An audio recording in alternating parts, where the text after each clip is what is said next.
pre-independence generation, so they take on huge, enormous responsibilities, in terms of who they carry as symbols of the family. And he was one of those kind of characters, long career in public service. So you have no idea what he's been holding until he's no longer there. And so the disarray starts to play out in front of you.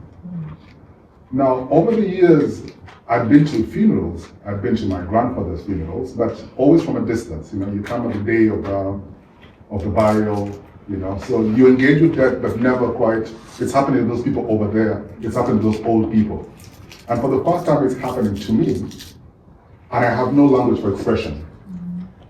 Because all I've seen over the years was just contained adults. So all of my fathers, I never saw my father crying at any funeral. I certainly didn't see him crying at his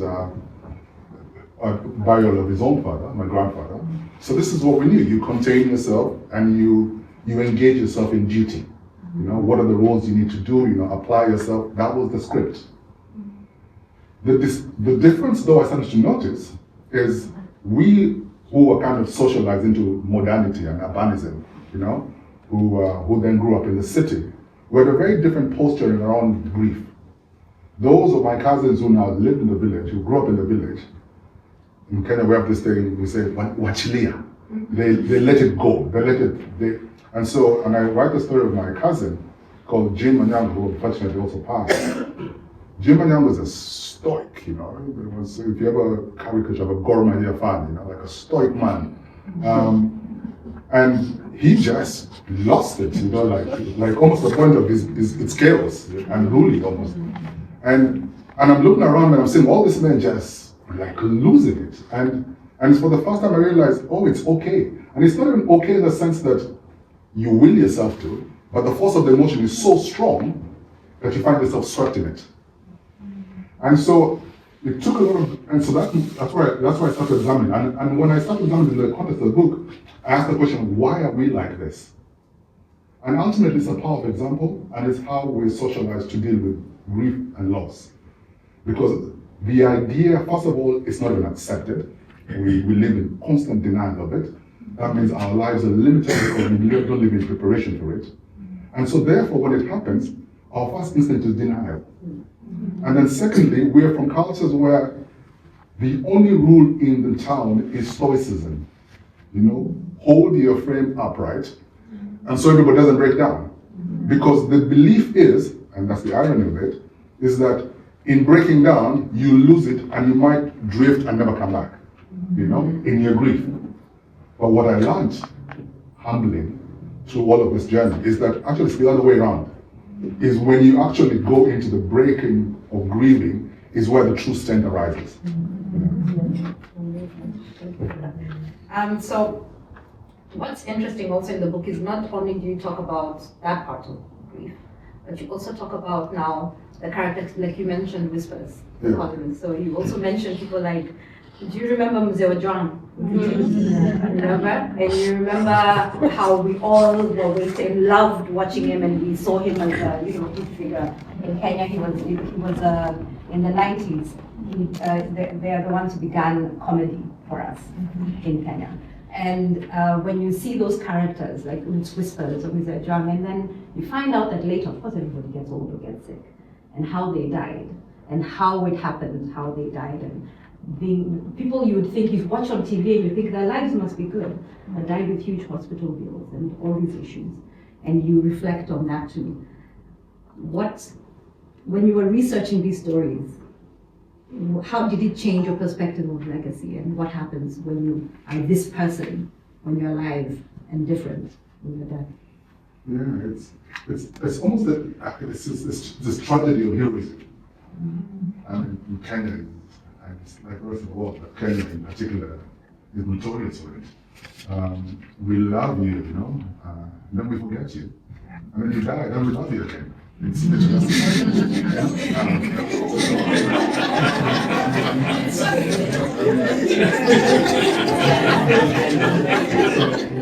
and over the years I've worked all of this, my heroes, they disappear from the spotlight, and then only hear about them when they're dead, and we're all like, oh God, why have you never hospital bill? We must do something. We must do something for John. We must do something. I mean, you literally go to the Kenyan paper every other month, there's a version of that story happening.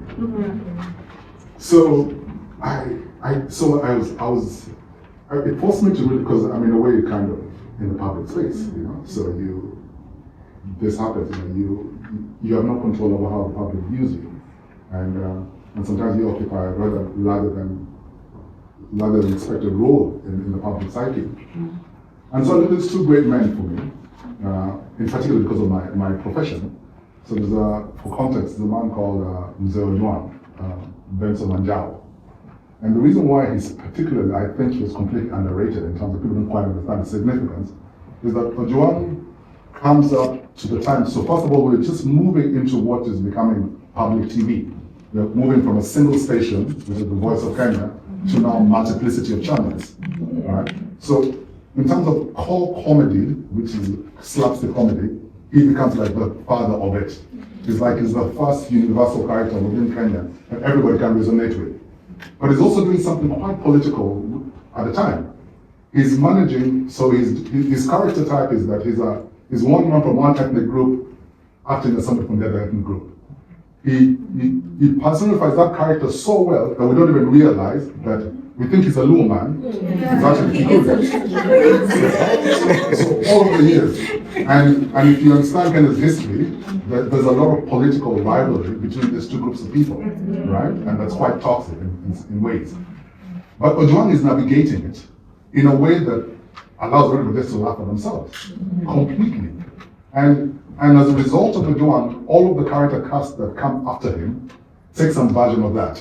You know, so Muka Twende, who we think is this, is somebody else, or Toromongo, who we think is this, is something. Everybody's in basically ethnic characterization. And they're basically breaking these walls that we have basically been held onto. And their space is this thing in Bitimbi, which is basically, it's a restaurant, which is basically a representation of Nairobi, where we all come from different pockets of the country, and we meet and we're stuck in a capitalistic machine, and we're trying to make the best of it. You know, so that's Ojwang. And then number two, on top of that, he has a wife who's very dominant, who's much bigger than him physically. And so he's, even from a point of relationships, he's doing something that's not typical for us in our homes, you know, because he has a woman in his house who has a complete voice. So this is Ojwang. And of course you're not making sense of it at the time, you're just watching this thing.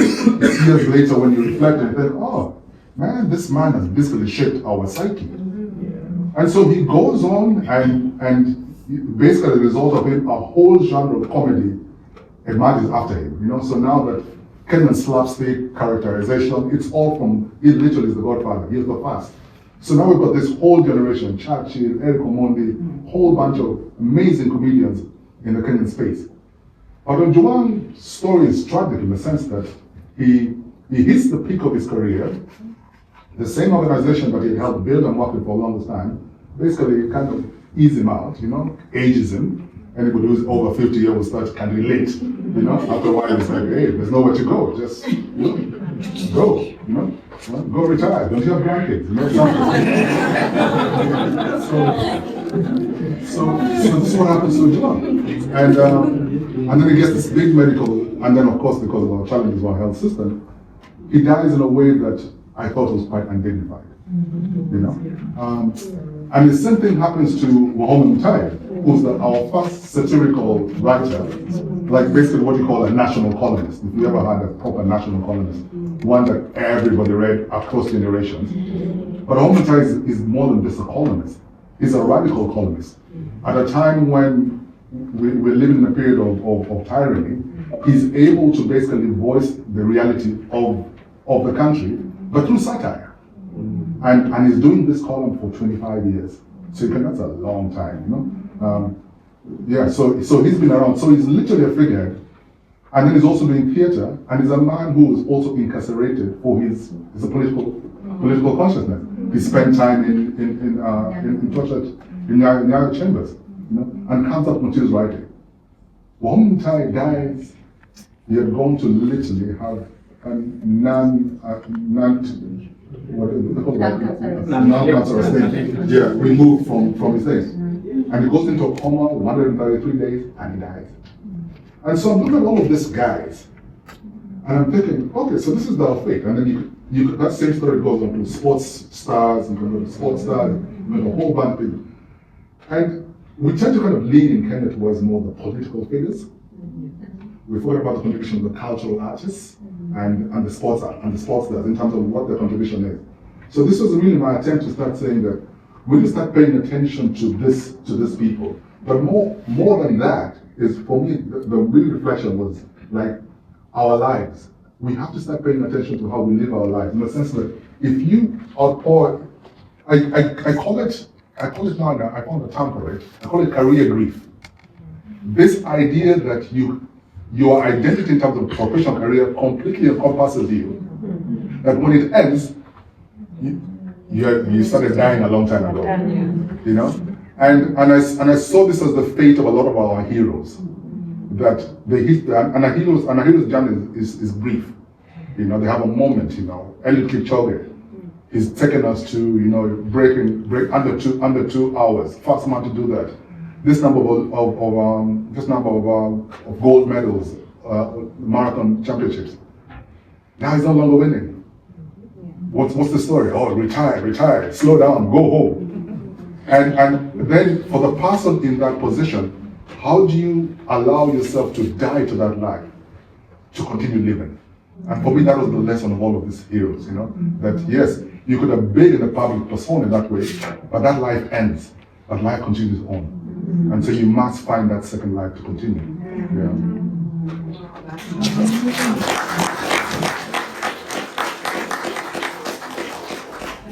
We'll ask one more question. I know everybody wanted to ask something. Let me ask one more and then we can move on to some questions from the audience.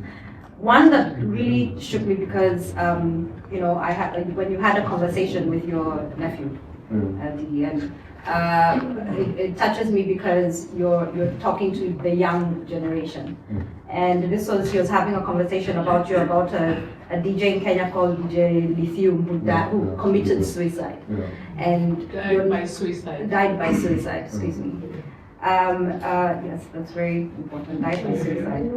And so it's having this conversation about manhood and what it is to have or go through these emotions of, if it's depression, of loneliness, but it seems like they're alternative because they're not able to express it, is that. And you know, the question is, what would you tell young men at these ages as you see and reflect all these things that are going on, and very young people dying for something that we could have had a conversation about? It's heavy in that regard. It's really heavy. If you look at Kenyan statistics recently, and the numbers are not pretty in terms of the number of deaths related to suicide. I recently did a piece reflecting on it. It was very difficult to write that particular chapter because I just didn't have enough context. I come from a generation where it's a cultural taboo, so we have no language for it. The most we know is really just pity, neglect, and just denial. And the only response we had to it was, a man has to be strong. You know what I mean? Why don't you talk to your friends? And everyone's, oh, you okay to drink something.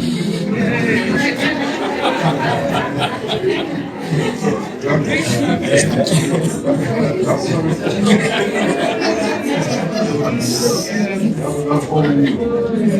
That's all we knew.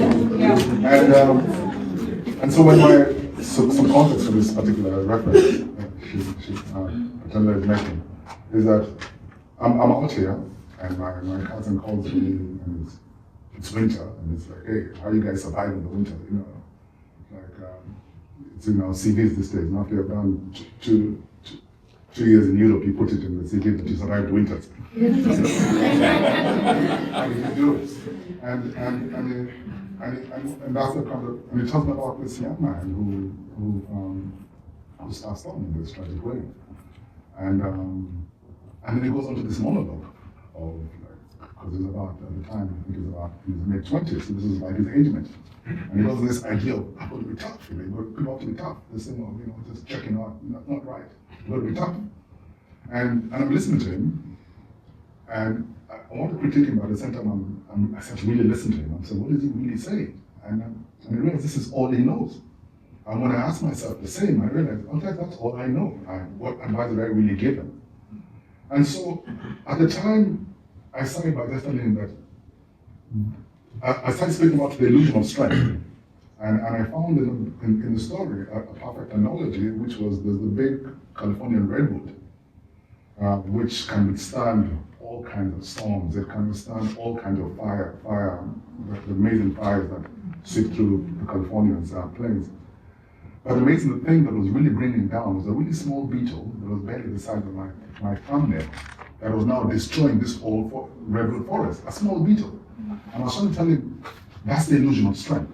That if you keep thinking that you can withstand everything, you see, a small thing like that is really what's going to destroy you.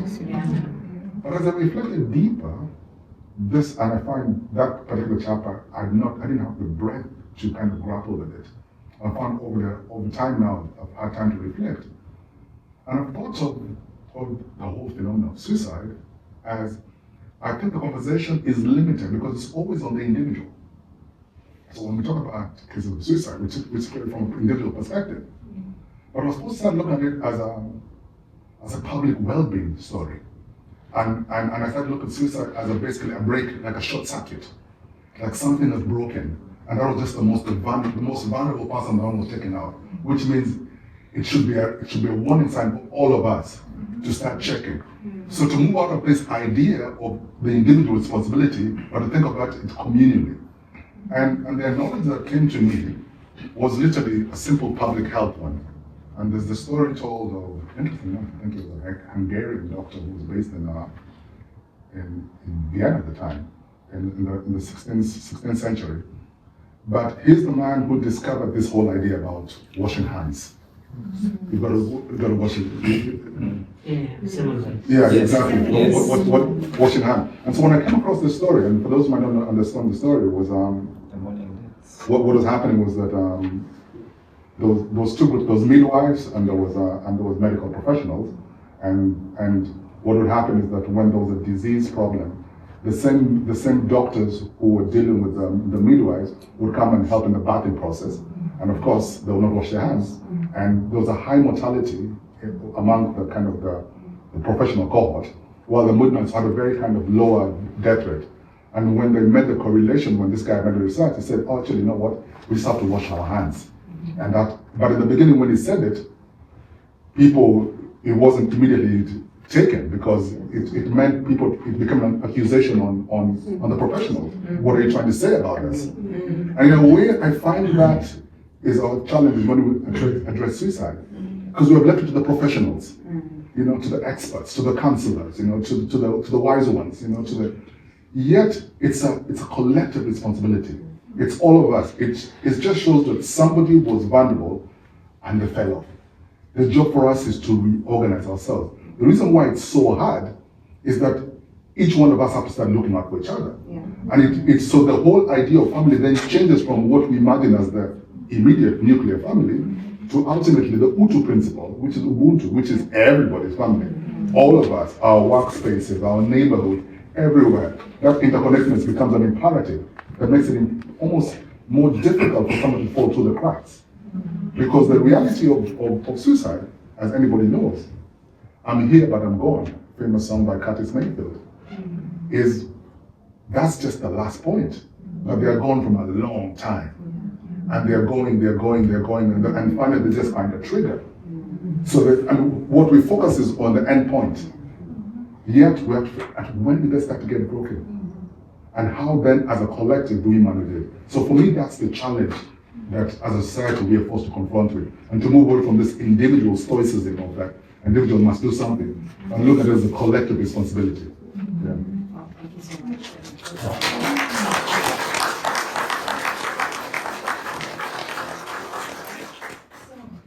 put to the audience, I'm sure there were some questions. Any questions? Yeah? Oh, there, sorry, Sarah. My name is Sarah. Honorary Kenyan.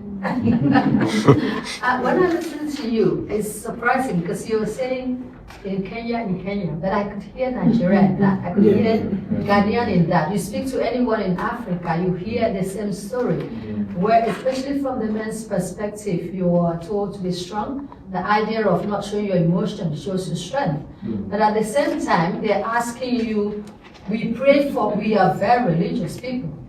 And but when we go to church, we pray for restoration. And then you're wondering, how can you restore something that's not broken? And how can you even say something is broken if you're not admitting that there was even a problem?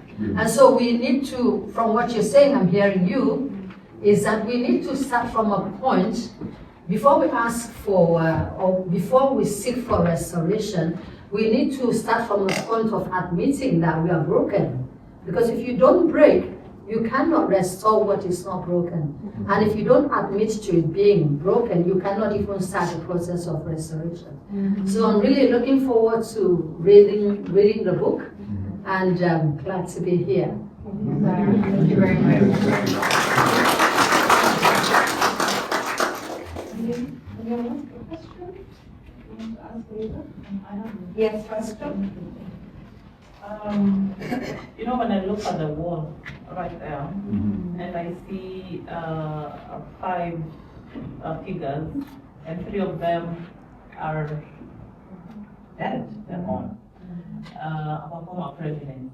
And then here comes in a hero in the name of Baba, Raila Odinga, who dies, and in his death, this whole perception about men not crying and men holding in, and the idea of Bewa to drink something is not even working. For the first time, we saw Kenyan men really expressing themselves.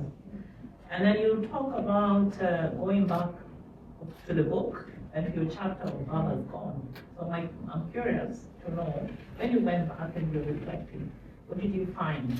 Were you then reflecting your own dad, who you did not mourn? Or did you mourn Baba from that chapter? So that's the first one. And then 2 is, again, is about a change of environment, because you're a Kenyan living in the Netherlands. And when you think deep about death, I don't know, many of us have a story about a couple of people in our families who died, and died in different ways. And in many ways, we always feel that that person could have survived. Maybe this was done, or this was done, or I wish. There's always a story. But personally, when I live in Europe, I feel that the death rates are lower. My question is, living in the Netherlands and reflecting about death in the Kenyan context, what is the perception about death in the European context, and especially in the Netherlands where you live? It's like a PhD such question. Thank you. That really gives me a lot to reflect on. Let me start with Baba's gone. Raila Odinga, for a lot of us, transcended the political figure.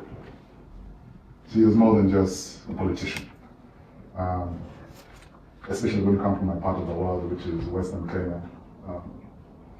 So he embodied a lot. So when he dies, and in the way he dies, because he dies abroad, which is something in the context of also missed by a lot of people, because it was very interesting for me because I'm in diaspora, so it's very relatable what it means for someone to die abroad, and then what does it mean to bring the body back home, to be received. So when he dies abroad, and he has to be brought back home. I'm in Kenya at the time. I just finished my book tour. I had like a 2-week book tour. I was going around bookshops, and I've been around the country to Kisumu and Nairobi. And then on the day which I was supposed to leave, Baba dies. And so naturally, and then I do, as Ambassador mentioned, I do I'm an editor of a publication known as The Elephant. So this is a national moment. How do we reflect on it? How do we make sense of this loss? And what changed for me in that particular moment is I had the language. While a lot of people immediately went into the political legacy and what are the implications of political legacy, I went into the grief work. I immediately said, okay, what we have to realize that we're doing right now is we are mourning. And for a figure like this, we might be mourning for a long time. So stop putting a timeline to it. So that was my first kind of advice, in terms of even when we're doing the curatorial process for the edition. We're saying, get over this idea that this is not the kind of character you're going to mourn for 2 weeks and then you're done. This thing could be going on for a long time because it's going to be a long grieving process. And the longer it goes, the more we come to terms with the loss in terms of what's represented as an individual and symbolically as a national figure. So he became for me an epitome of, or rather a parallel of what I'd known. And in a way, when you think about it from a journalistic perspective,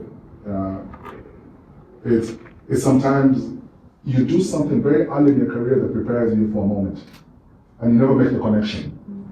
So in making sense of my dad's loss of my dad, and in making sense of the in a way what you said, of the brokenness of my own people, in relation to how do we mourn somebody who was significant to us in our lives, and especially as men, because women have no problem dealing with that level of emotion. But the way men have been socialized is that stoicism is all we know. And so I understood immediately that there's going to be brokenness, because that's what happened to us. In my particular story is that my inability to mourn my father plays out as basically rebellion. And it plays out in my schooling years, and it plays out for a very big part of my life, where I was angry, and a kind of anger that I couldn't quite define. But literally anger, when I came to understand what it was, is just at the injustice of this loss. Like, what am I going to do? It's gone. It can't be replaced. And that's exactly what's going to happen for a lot of Kenyans. The injustice of the loss, because this figure has been a part of their lives for so long that it'll be a very difficult process to reconcile until they go through the ritual of grief. Fortunately for us, and this is now the other bit that the book then ends up revealing, is that we actually have cultural tools for this process. So what I discuss in the book is my understanding of the significance of our cultural processes, which, as we know, is now a hybrid. Because we are culturalized as Christians, so we do the Christian way, which is just basically leave it all to the Almighty Father and let the interceders, who are the priest, cover you with prayers. It's great, that's not enough. So, but within our cultural context, all of these things play out. And you look at a typical Western Kenyan funeral, all of these things play out simultaneously, right? So I started then getting a proper grasp of like, oh, that's what that wake is about. That's what we wait for. That's what the whole point of 2 weeks. That's the whole point of everybody coming to the house. So all of the things that I thought were traditional inconveniences. Oh, why do we always cooking? How long are we going to cook? Why can't we eat at their homes? Like, why do we have to? All of those things, they start to make sense now. I'm like, oh, this is what's happening. What are we? We've had the person already. What are we still doing in the home? Like, can we move on to our lives? Yeah. All of that stuff, I start to see from within a cultural context as ritual. And I realize that we actually have the tools. We can modernize them. Ritual is always adjusted. We have the tools. But the important imperative for me became this, and this as a writer, is that everything that I do in reflection now is based on examples of those who came before me. So even what I hold on to as quote unquote my Luo culture is largely to the examples of my grandfather, my parents, which when I really unpacked it, was a lot of it was Protestant Christian culture that had nothing to do with traditional Luo culture. And I just embraced it as Luo culture. So then it becomes important for those of us then who are in positions of leadership, fathers, grandfathers, positions of responsibility, to be aware of the example that we are setting. Because what we do becomes ritual for those who come after us. So if, for example, if we minimize the death process as something that you rush through and it just becomes a disposal, bureaucracy of the remains, we're not cognizant to the impact that it has to the children who come after, because then they have no language. So what I found the serendipity of this moment was that in that chapter of Baba's Gone, I actually found a national language for grief. And I hope then that people then in reading it could make sense of the larger tragedy of Raila Odinga's passing. So that was there was the second question you asked. It was in the context of Europe. Yes, Europe, the translocation. This is always a more difficult one. In one of my chapters, I write about my grandmother, one of my favorite grandmothers, passing. And I'm named after Oyunga. My name was her husband, so that's who I'm named after. And I'm not able to, because it's the COVID years, I'm not able to make the journey back home. And over time, as you say, the death rate here, one of the things that strikes me when I come here during the COVID era is COVID is happening. I'm looking at the death rates in the statistics, but I'm not seeing any funeral processions. I'm not seeing any hearses moving. I'm wondering, I know they're dying, but where are the funerals happening? What's going on around these places? There's no, so how it's culturally what it formed is that I'm expecting, in a neighborhood in Kenya, you know, if there's a funeral, you will know there's a funeral. You know what I mean? The mood just changes around the next neighborhood house, and we kind of socially adapt accordingly. You know, Pole, you know, even if we don't know who you are, we're just like, we're socialized to do it. I'm coming into society where it's the exact opposite. It's like, oh no, give us space, mind your own business. Like, close out. So my instinct is like, hugs people, come on. We need to be around together. What are you doing alone? And the social key I'm getting is like, no. You're intrusive. Step back. And then you find the other Kenyans who have been here, because they try and take cue from your countrymen, and they become Europeanized. They also behave the same. So you really have no negotiation how to do it. And so I find myself in this in-between world. One is that since we never quite get rid of our Kenyan lines, you know, like a Kenyan Safaricom line because of M-Pesa, that you find that you've always been included in funeral committees. So our way of participating becomes muchambo. At least I contributed something. My name appeared on the list. He hasn't forgotten us. He's not lost his way. So that's how I start to negotiate. It becomes very transactional. You know, what's happened? Okay, do you have an M-Pesa number? Okay. I'll send it, and that's about how it ends. When is the funeral? Is it being live streamed? Okay. We'll be there live stream, we'll watch it on live stream, and we'll do our RIPs in the comments. And we're doing it as social insurance. So that if anything happens to us and we're far away, people remember, at least that one didn't forget us. So that's the challenge we're dealing with. And it's more difficult because we have young children now who are now, all they know is this world. They don't even know that world. And this we have the negotiation of both worlds. You know, we have to say, this one, all they know is this world. They can't fit into the European context, but there's no African context to fall back on. So it's an in-between, it's in a way, so it's a crisis for us, generationally, I think, that we have to now devise new rules of how we're going to deal with this phenomenon. And then what's happening more and more is that we're no longer burying back home. We're now being forced to do the phenomenon of people dying, and the remains have got to be dealt with here. This is the last spot. We're not dealing with the phenomenon where people have spent more time abroad than they spent at home. So even if you took them back home, it's like they don't know where they are. All of their people, all of their children are here. So then, how then do we reinvent our rituals, our technologies of mourning in order to fit this modern world? This is what I attempt to do with the book. That to say that the beat continues, you know, and new rules have to be formed, new rituals have to be formed. But ultimately, what we must not forget, and this is the point I try and make, is the ritual, the importance of the ritual. When I hear about the Ghanaian culture, I'm told 6 months. In the beginning, I just thought, it makes no sense. But until you sit down and understand the ritual, then you say, okay, there's a context to it. So in a way, we have to kind of find our rituals that hold us together. Because without it, it's brokenness. it's reduced to disposal. And that's the saddest thing that we can do to ourselves as humanity. Yeah. Thank you for that reflection.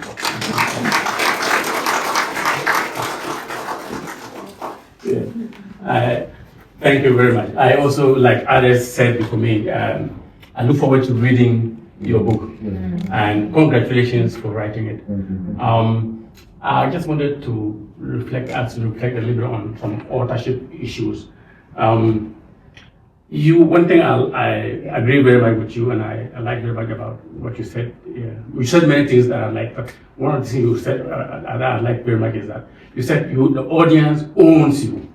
That, I mean, as a writer, as an artist, as a public figure, the audience owns you.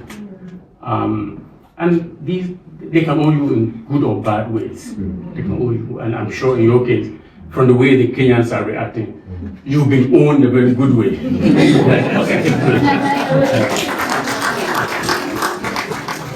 But sometimes if things don't go as well, I mean, I'm not a novel writer, I'm an academic. My wife is a novel writer, writes novels, but I'm an academic writer.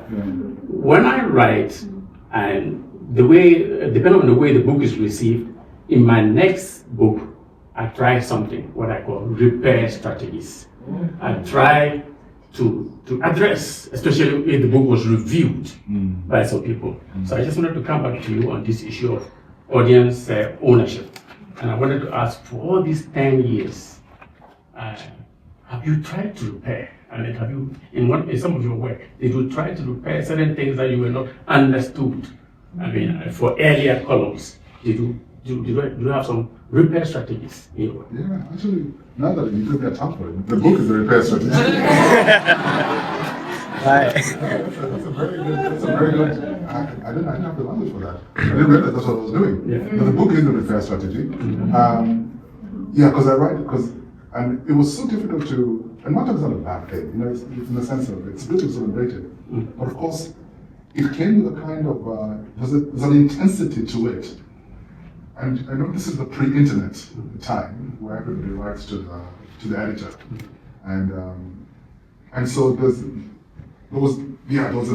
deep intimacy to you and the audience. In a way that even when I left Montauk 20 years later, people could not think of me outside of Montauk.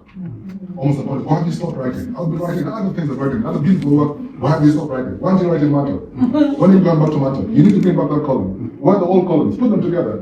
Why the book of Montauk? And it just became, everything I just had was just Montauk. And I always give it like a character who was, I give the example of Denzel Washington. Who's been this one character, then becomes a bad guy in one character, in one movie, and people are like, hey, what are you doing that? That's not you. You don't do bad guy, you don't die before that. So in a way, it's how do you get, so I was dealing with two complexities. One is that how do you get not lost in that characterization? In a way, it comes, and it's also very addictive. Because that's also the drug of fame, or popularity at least. You know, you live for it and you forget yourself completely. So the first, like, how do you move away from that? And that's what I try and reflect in the book. And for me then, which is why interesting enough, that became the doorway, the metaphor. Because when I speak about loss here, and being the umbrella term for loss, that and loss of many things, is that throughout my career, I lose a lot. And for example, when the column ends, it's a deep loss. There's actually a grieving. So a lot of what I'm going through after that is this idea that I'm no longer relevant. You know, I'm supposed to, because the script is that it's supposed to peak to peak to peak. You know what I mean? You know, Peter Young, everybody knows Peter Young. You are here, then you're in Hollywood, then you're Oscar. That's the game. That's how it's supposed to be. You know? You don't get here, then you go to the village. That doesn't work that way. That's not in the script. So it was first dealing with that level of loss, and I realized, you have to give me a lot to reflect on. In the game of repair, I realized that I need to start the inner work. The inner work of like, okay, so yeah, that's the part of it, but who are you? If we strip all of these things, who remains there? Okay, so you go to, I don't know, Laos. They don't speak English. They don't read the newspaper. They see a black man. none of my credentials count there. What remains? What are they seeing? And I was forced to deal with that hard question. It took me a long time. And the pathway, of course, was spirituality. You know, so then you go into matters of spirit, you know, matters of divinity, matters of understanding yourself, which is where then I found some tools for that level of reflection. But then more importantly is this, there's the societal imperative that we must do as artists. You know, we must understand our time and place in the moment. And one of the things I started to, and this is why then death and grief becomes kind of like what I grapple with, is that I realized generationally, and those of you from my generation will understand what has happened to us tragically, especially those we call the Generation X, those who survive structural adjustment programs. It's a whole different reality of SARS, you know, of where we never quite arrive. And you get to kind of what you think is supposed to be the culmination of your life, and everything is just unraveling below you.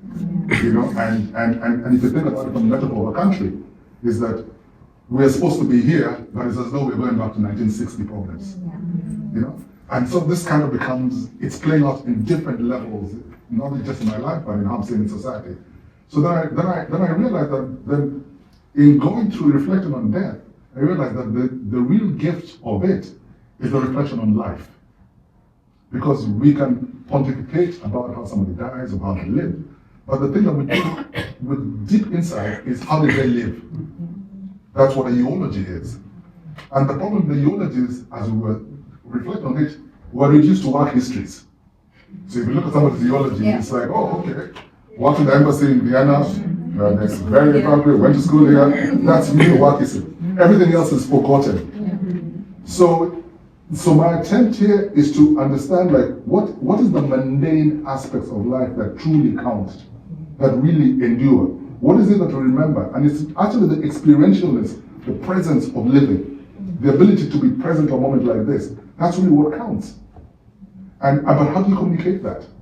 For a generation that has grown from saying that, what is your job? What are you doing with your life? Where do you work again? Where did you go to school? That's all that is counted. How do we go beyond that? And one of the easiest way to do that is that it's at the point of death. People, if the realization that people have is that you're going to die, if the realization comes profoundly that you're going to die, then the only control you have really over is how you live. And this is what I hope then I end up communicating, so that for people then to see my journey as a young man who thinks he understands society, but is completely naive, has the gift of words, but I'm only saying what I can see within my reality, and then to go full circle and say, wow, now I start to see afresh. And what I actually start to see is that life is precious, and we have to hold on to it, because we could lose it.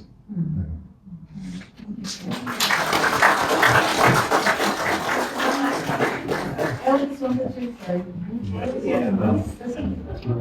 was going there. I was going to ask you a question. I like that you mentioned the culture too, but also like this, living the reality of who we are. Do you think we lack the insight, like to really see, like our lived reality, like even to communicate to our children, and even from what we've learned through superstition and our parents, like the fear, that fear of mortality. Is it something that we fear getting past, to be able to talk about death and to be able to see grief, like from that perspective of like the end of life is not really like the end of life. Like we really have legacies and things that can really like make us distance, and some of these things we fear, like a vulnerability among men and even women, to be able to have that open conversation. Yeah, and I think what we lack, in a way. So first of all, I think first of all we're bombarded. We're a very distracted generation. Yeah, I mean, it's amazing when you do a forum like this where we don't look at our phones for a minute. You know what I mean? So we underestimate the amount of distraction that's happening to us on a daily. I mean, I make jokes about my mother, who's now going to be 90, And then she loves a phone. I'm like, Mom, it's like 70 years of your life you grew up without a smartphone. I mean, literally 80 years. And suddenly I'm done trying to get you to pay attention. It's just a power of the device. Just literally. Wow, my mom was before telex and fax. So, but now it's like, boy, she's WhatsApp and Facebook is she keeps me updated. So there's just that. There's a lot of distraction drawn in many ways that removes us from literally just the ultimate simplicity of life processes. Also, you asked a very big question. Huh? So then there's also, if we look at society, our distractions in terms of modernity, colonialism, in terms of, we have basic guides in society. Society had, if you think about it, the ideal of the village. People had their roles, and people played their roles, and there were guides for each role. What has happened with the institutionalization and everything else that has happened is that a lot of these important roles just basically disappeared, or they're basically privatized, and they became this. So one of the gaps I found when I started writing this book, and I came across the term known as a death doula. And it's borrowed from the term like a birth doula. It's an American term where they, when somebody's about to have a baby, a child, somebody takes them through the entire process until the baby is delivered. And then I found this version of people called the death doulas is when, especially in the Western context, where there's a very clear end-of-life process, where somebody has perhaps a terminal disease and they're told you're going to die at a particular date, then these people called death doulas come to walk you through the process. Now, I found that as a coping reinvention mechanism for something that we had lost. Because we are now in a society where we have no guides. There's nobody to tell us how to deal with these processes. There's nobody to prepare us for these realities. There's more importantly, no language to basically mediate it. One of the things I mentioned is how we communicate death to children. Kids who are under 6-7 years old. And you find two schools of thought. Those who try and protect the children by denying completely, telling them nothing, oh, they're going to sleep, they're going to be the angels, and all of that. And then the others who, like us who are fortunate, were exposed to dead bodies by the time they're 5 years old, and how then we help shape our process. So, since we don't have the cultural function, because it was lost and disrupted in the sense of death doulas, people who can actually help us, we have to reinvent it. And this is what I'm finding with the responsibility of living now after writing this book, is that I find now that if you can see the problem, then you're the one to solve it. Because the illusion for me always that it's somebody else's, government, something. There's always somebody else's problem to solve.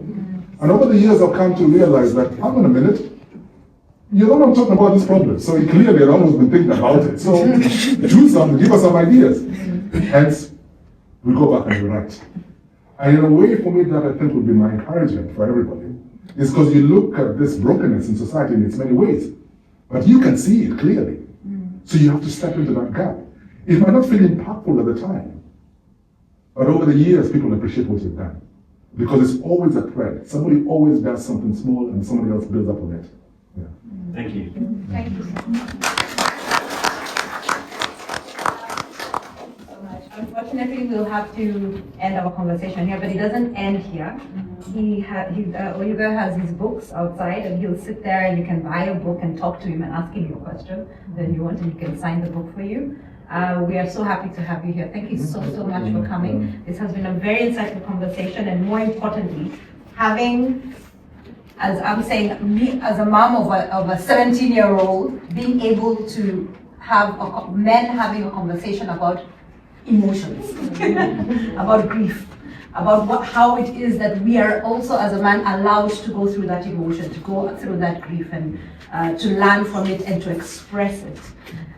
It's, I think, a very important conversation to have. This is why I thought it was very impactful to have you here. So thank you so much, and thank you that we have the books here, so everybody, you were able to do that. So thank you so much for being here.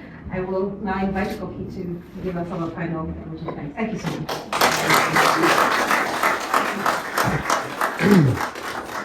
Amazing, amazing, amazing. I hope you all had a wonderful time, because I did. And just to say, for those who grew up in the era of Juang, Katwende, was it Mlango Kumi? You are all these wonderful programs. I think we'll also remember there's a club that the late President Daniel Arap Moi was very popular. So I'll invite all of us, those who remember that, just to say thank you. So you warm up your hands. Funga. Okay, so who? Zietem, you help me with this one. Funga. Funga. Funga. Asante kwa kuja, tumefurahi sana, asanteni.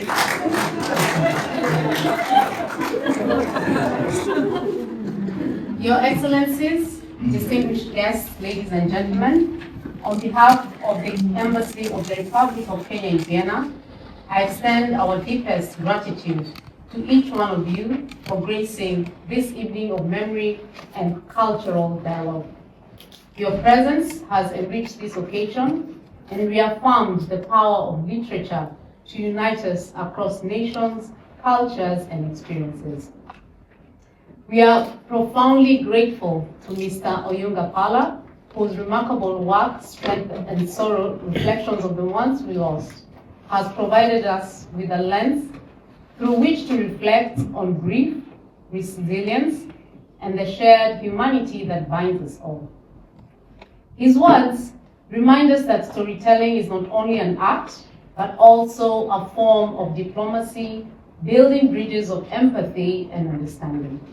Our sincere appreciation goes to the members of the diplomatic corps, representatives of international organizations, the Kenyan diaspora, and the general public who joined us tonight. Your participation underscores the importance of cultural exchange in strengthening ties between Kenya, Austria, and the wider international community. We also acknowledge the invaluable support of our partners and colleagues who worked tirelessly to make this event possible. To the organizing team, your dedication has ensured that this evening will be remembered not only for its intellectual depth, but also for its warmth and spirit of solidarity. As we reflect on the themes of loss and resilience, particularly in the light of the passing of our beloved leader, Honorable Raila Odinga, may tonight's gathering inspire us to honor cherished memories with dignity and to carry forward the strength found in the shared stories. To our loved ones who have gone before us, may their souls continue to rest in eternal peace. Finally, we thank you all for standing with Kenya in celebrating its literary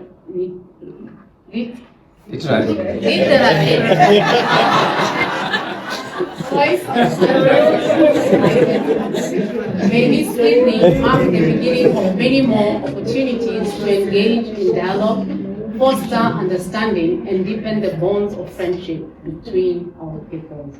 Now you are all invited to enjoy snacks, refreshments as you interact more with the country.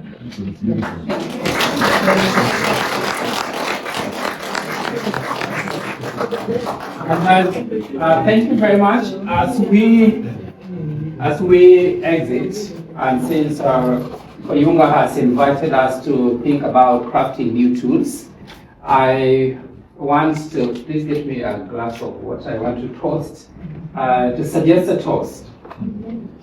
As water comes, just one glass. I want to say, listening to you and having started reading but not completed it, my reflection is that the obituaries or eulogies aren't written by those of us who read them. They are written by the silent dead who lived. They offer them to us as a gift, a mirror, broken or whole, to see ourselves, our humanity. That's why we describe the non-physical attributes as opposed to the physical. We talk about them being generous as opposed to them having been handsome or beautiful. We talk about them having been kind. This way, they remind us of our interconnectedness, that we are a community. Generosity only makes sense with reference to the other.